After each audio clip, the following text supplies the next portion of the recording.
All right, guys. So this is what happens when you have overachievers on the farm. Come on in.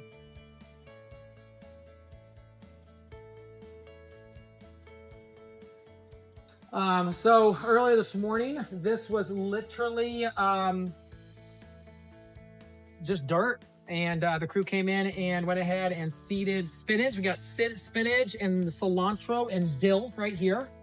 Swiss chard. Now the Swiss chard we will be interplanting with some Asian greens. And then this is a bed of lettuce. And then we're going to plant these two beds with lettuce too. But yeah, you can see how they came in here. Just cranked this out, got it all working. We did steam this. So we went ahead and made the beds and we steamed it. And so we shouldn't have any weeds. I mean, literally this will just grow, no weeds.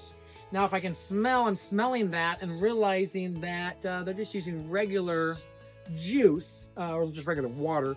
But because we did steam that, we do need to go ahead within the next 24 hours and put the biology back in the soil. So we'll go ahead and put some mycorrhizas in there and just good bugs, a lot of good bugs as we'll dump in there, and a food source too. So you want to dump in typically some blackstrap molasses. We'll do that, and that will wake all those bacteria, bring new bacteria, fungi, and all that into the soil to get growing again. But yeah, excited to get this ground planted again. The turmeric will stay there for probably another month at least. And the figs down at the end. The figs in here, the only problem is that they are so babied that they really don't want to make a lot of fruit. And so we can talk through that a little bit, is that, when plants are stressed, that's typically a lot of what triggers them to produce fruit, because fruit is basically pushing for the next generation for a lot of different, and again, different plants are different ways. So some plants, the ultimate of them is to produce a lot of fruit.